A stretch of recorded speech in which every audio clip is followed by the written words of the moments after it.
Hi, this is Dr. Patty Ford, and I am here on my YouTube. I'm also with my kids, and I'm gonna do a fun question that you can ask for your kids.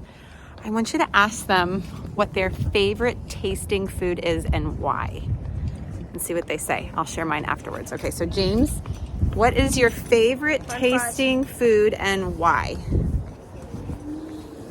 I don't know. I just like fast food. Okay, French fries, what do they taste like to you? Salty, sliced up potatoes. Nice. Now, if I make homemade potatoes, are homemade French fries the same as fast food French fries? No. No. You have to put like peanut oil or something. Oh, okay. Lukey, what's your favorite tasting food and why?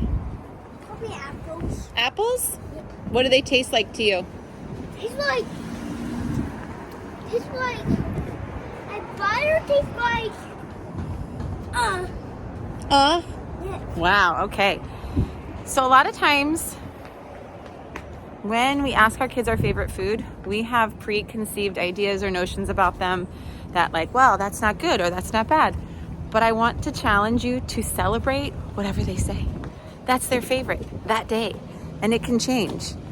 His favorite food, he's 4, that's Luke, he could have a favorite food tomorrow. That's different. And we are also different. So if you have someone that says, well, I typically don't like this, I don't like that, I am like this, I am like this, it's like this self-fulfilling prophecy. Taste buds change every 21 days, especially when they're this little. So let them explore, let them try. And if you keep putting in their head that they are a certain way, that's how they're gonna show up. So celebrate their foods, their likes, their dislikes. And by the time they're 15, they'll have a little bit more autonomy than if you prescribe their food for them. This helps.